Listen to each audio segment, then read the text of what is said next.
Hello, everyone, and welcome to another episode of Selling Greenville, your favorite real estate podcast here in Greenville, South Carolina.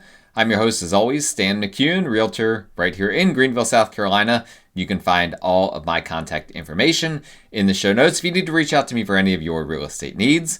Just a reminder, as always, please like the show. If you're on YouTube, little thumbs up button. You can do it from your phone. You can do it from your computer. Please hit that. Take 1 second to hit that. All right, literally just 1 second. Please do that. If you're on Apple, please leave a 5-star review. Spotify, same thing. And any sort of ratings or reviews, I would greatly appreciate from you guys. That's all I ask of you. That, and that you use me as your realtor. Very simple requests. So I'd appreciate if you guys could do that. Interesting times right now. Interesting times. I just had what was probably the busiest week of the year for me. A lot coming to a head right now. The market just hasn't, I guess some of the traditional seasonal trends of the market are not happening in the order that we typically see them. Could be for a variety of reasons. Could be because mortgage rates have come down in recent months. That tends to not have a direct impact on buyer and seller behaviors for a few months. So typically rates have to come down for about 6 to 8 weeks before people really start to change their behaviors and really start to adapt to the new rate environment. Well, that has happened. We've had mortgage rates in the low sixes now for several months in a row. And it does seem like that has affected people. But I just, I'm recording this on November 17th. I hosted the second busiest open house that I have ever hosted yesterday. For one of my listings out in the Reedville part of Greer. Not very many homes are in Reedville proper, kind of a small little town, but in the Reedville part of Greer. And I had over 20 parties show up for the open house, for a 2-hour open house. It was nuts, and not even a very big house. So it was like people were crawling over each other. The only thing comparable to that was I had an open house back in, I think it was 2021, but when the market was nutso, and I had a fixer-upper in a neighborhood that sells, really high prices, I mean, relatively speaking, for where it was. One of the nicest neighborhoods in, at least middle-class neighborhoods in the area that it was, but I had a fixer-upper. It was priced as a fixer-upper, and that one, the open house was insane. I wasn't even having people sign in because there were so many people, we just couldn't keep up with it. So thankfully it wasn't quite that busy. That was too busy. I needed I wasn't prepared for that one. I needed a second agent to help me with that one, quite frankly. But this open house turnout was great. Had a good time, and the buyers are out there. They are out there. They're looking for something very specific. What is that? Large lots. They want large lots. That was what I was selling with this house that I had this open house for. Over a half-acre lot, 2,000 square foot house, nothing super fancy, but on a greater than half-acre lot. That's what people want. That's what they want. They don't want these postage stamp lot sizes anymore. They're so fed up with that. And that's why there's so much anti-development sentiment right now. People are tired of all these rows of houses, and I get it. I completely get it. At the end of the day, it's an argument that kind of goes in both ways, right? We need developers to be making more of those sorts of communities, but at the same time, that costs a lot of money, right? If you only put one house in a space where you can put two houses, you as a developer are losing money in theory. But eventually the things are going to shift to the point where people just aren't going to buy those postage stamp sized lots that homes are on. And then what, right? Developers are going to have to shift strategies. Now I'm not worried about the developers. They're really, really nimble. Even the big ones, super nimble. I mean, very impressive. Can't remember if I've mentioned this on the show before. But in Reedville, right? Reedville, they approved some plans to have a town center in the middle of Reedville, and there's been some drama over that. Apparently, they had a contractor bid out the work, and then they decided scrap all of that. We're gonna get other quotes. And my understanding is the whole thing is on ice. But where I'm going with all of that is that Ryan Holmes swooped in before, the term Reedville Town Center was like an official anything. And Ryan Holmes swooped in and created a community called Reedville Town Center. Extremely, think about it. Ryan Holmes, one of the largest development corporations in the entire United States.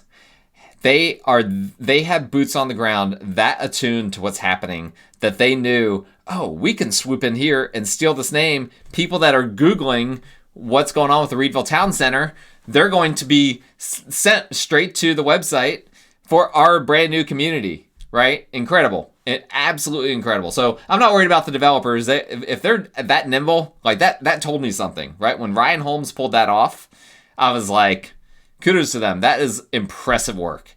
Impressive work. Whatever you think about Ryan Holmes, like they clearly have a very, very skilled back end to be able to suss something like that out. So good on them.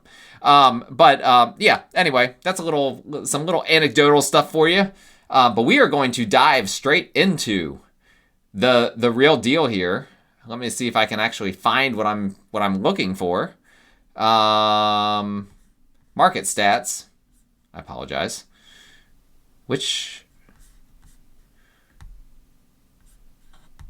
I want a very specific thing here. And is it providing it for me? So I use Zoom for all of this. And currently, Zoom is giving me a problem. All right, give me 1 second. Let me try this again. All right, I think I got it. All right, here we go. Sorry about that. Hate the dead air, but I don't edit these podcasts. It's too much work to edit out dead air and whatnot. So I'm sorry, you guys. If you had to listen to that, I apologize. All right, we're gonna jump right in. So I just told you what I'm feeling from the market, my own personal business. Do the stats bear it out? New listings. We'll start at the top. Up 21.9%. We've had a lot of 20+% new listings month. And again, that's year on year. So we had, for the month of October, right? We're looking at October market stats here, Greater Greenville Association of Realtors. 2,324 new listings as opposed to 1,906 last year. We've been running hot all year on new listings. And the month of October was no exception. Tons and tons of new listings coming online.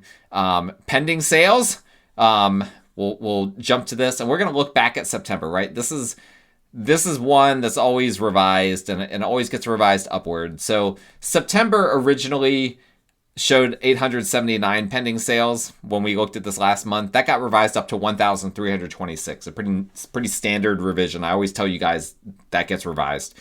What does that mean? That was a 9.3% year-over-year increase from the 1,213 pending sales in September. So we had 9.3% more homes go under contract this September than last September. That's the highest number that we've had since March in terms of year-on-year increases. So again, the statistics bearing out September. Things started to get hot in September, and October is also looking like it'll be pretty strong. So October's unrevised number is 869. So if we get a similar revision to what we had for the month of September, we should see October somewhere in the low 1300s. Now, October of last year was 1324 pending sales. So we might actually have a down month. That would be the first down month of the year, actually. So that's kind of interesting. But October of last year, that was a pretty strong print that we had. And you can see, if you're looking on YouTube, you can see that we had a nice little October bump that happened where, it looked like the market was bottoming out last year, and then October got a little bump, and then it started to come back down November, December, with, December as usual being the slowest month for pending sales. Closed sales. 1,439 closed sales for the month of October, 10% increase over October of last year, which was 1,308. So here we go. And September was a 21% increase. Was that revised much? No, that wasn't revised a whole lot. A 21% increase. So now we've had 2 straight months of double-digit year-on-year increases in closed sales. So I told you guys, in my own business, I've seen this uptick the past couple of weeks and the past couple of months, and the data is bearing that out. Again, I would attribute a lot of this to the mortgage rate situation. Days on market until sale, we have a flat. 54 days on market until sale. That's exactly what it was a year ago, which is interesting because most of this year we've seen homes are taking longer to sell than they did last year. This is only the second time this year that there's been no difference year on year, right? The other month was the month of May, which was 46 days on market. That was the same thing as May of 2024. So October, 54 days. Now you might be hearing that and being like, whoa, it went up from taking 46 days to sell a home in May to all the way up to 54 days in the month of October. But this is seasonal, right? It takes longer this time of year than it does, during the spring and summer months. And you can see it every single year. It starts to go up after the summer months. And then, it usually peaks around January, February, March, somewhere like that. So we can expect this number to continue to go up.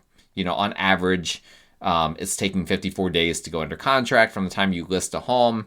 That's probably going to slow down a bit more as we enter the holiday season. Median sales price.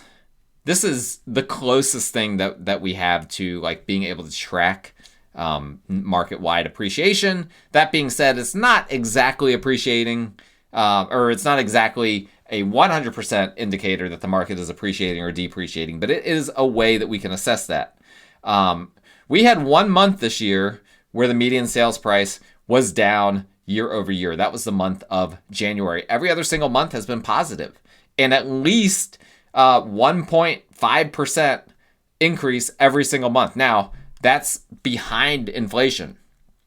So, in a sense, housing has continued to become a little bit more affordable in this area when you factor in that it's not keeping up with inflation for the most part. However, the past 2 months have been running a little bit hotter. So September, we saw a 3.5% increase on the median sales price year over year. It got up to $319,900 over $309 September 24. And October went up to $323,000, which is a 2.9% increase from the $313,990 that we had in October of 2024. And that's a solid number, right? To see a 2.9% increase, that's right around, depending on how you track your inflation, that's pretty close to what standard inflation is. So these past 2 months, we bucked the trend. Again, the market has heated up the past couple of months. It's going to be very interesting to see if we have some kind of residual effects of this in November and December. Personally, my November, December is looking pretty strong, right? Based on what I see in the pipeline and closings I have and whatnot. Average sales price came down month on month. Remember that last month we had the highest ever. It came down a little bit to $416,670. However, that is a slight increase from a year ago, which was $414,534. So half a percent point increase year over year. So I don't pay super close attention to the average, but I always tell you guys that, right? The median, I much prefer the median over the average. The average is skewed by all these, $1 million homes that are sold. We didn't have as many of them, apparently, the past month. So, but we have had, unlike the median, every single month so far this year has had a year over year increase versus the prior month. So it'll be very interesting to see for the average if we have an entire 12-month period of time for this entire year where that average price has seen appreciation for every single month. Percent of list price received. This is the percent found when dividing a property's sales price by its most recent list price, then taking the average for all properties sold in a given month, not accounting for seller concessions. Bit of a mouthful, but basically, this is, loosely speaking, how much you can expect to percent-wise to sell your home for once it's listed. So currently sitting at 97.8%. That is the second lowest that we've had all year. January was 97.7%. That is the lowest. October, 97.8%. That's a 0.2% decrease from the 98% that we had a year ago. That being said, that's still pretty much in line with historical trends. From 2017 until the pandemic, it was really normal for the percent of list price received to be right in the 98% range, give or take. And so we've been hovering right around there. That's been one of the few things that has reverted back to pre-pandemic norms in more recent years. Housing Affordability Index. We are so close. We are so close to hitting 100, which is the number that we want to hit, right? 100 on the Housing Affordability Index means that the median household can afford the median priced home, based on prevailing interest rates and median household incomes. Last month, we were at 99, and October, we are also at 99.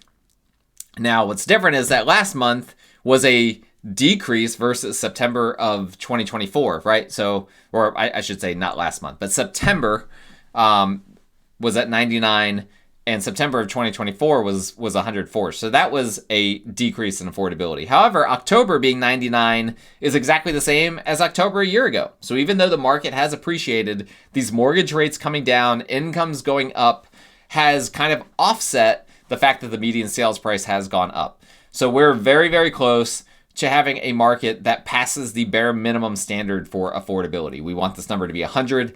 It's at 99. And the good news is that it's been trending in the right direction. It bottomed out at 92 for the year back in June, July. And since then, it's been coming up. So this is the number that we want. It would be great if we could see this number go above 100. Mortgage rates tell the story here, right? If we see mortgage rates come back down into the real low 60s, like right around 6%, we would for sure see this number go above 100. So that's really what we need to genuinely see a difference in affordability. All right, inventory of homes for sale. This is another one that gets revised, although this one gets revised downward. So we'll look at September real quick. September's unrevised number last month was 6,516 homes for sale at the end of the month. That got revised down to 6,100. That being said, that's still a 31.8% increase year over year. And we're now in this interesting thing. We've had 3 straight months of 31% increases in inventory for sale at the end of the month. So July was 31.4% increase. August was 31.8%. September 31.8%. Very interesting. I don't know. Again, the human mind is wired to see patterns. There's nothing inherently going on to create that exact number, but for some reason we keep seeing that number in more recent months. Now October is going to get revised down from currently it's saying 6,601 homes were for sale at the end of October. If it gets revised downward in a similar way to September, it'll be maybe around 6,200. And that'll be a pretty substantial increase over October of last year, which was 4,546. So a lot more homes for sale than what we had a year ago, which is good if you're a buyer. If you're a seller, not as good. However, a lot of this inventory is new construction at the end of the day. There was something, I just realized that there was something that I wanted to mention earlier. Maybe it'll come back to me. All right, month supply of inventory. This divides the inventory of homes for sale at the end of a given month by the average monthly pending sales. Well, if you've been paying attention, both those numbers need to get revised for the month of October. So currently it's saying 4.7 months of inventory. That's going to get revised down. We don't have 4.7 months of inventory currently. let's look back at September. The unrevised number for September is 4.6. That got revised down to 4.2. So October will probably get revised down to 4.2, 4.3, which regardless is still a big jump over September, October of last year, which was 3.4 and 3.3 respectively. So again, we've got more inventory. We've got more months supply of inventory. So supply is outpacing demand. That's what that means. And so again, if you're a home buyer, that is a good thing, right? That's why we haven't seen prices go crazy. That's why the market is more tame right now. It's because of these sorts of numbers.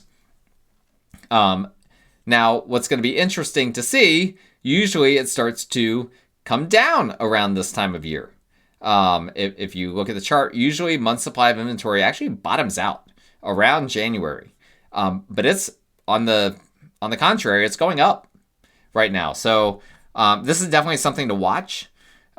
We might see some kind of a correction that happens in the month of December with some of these numbers that are acting wonky. I don't know.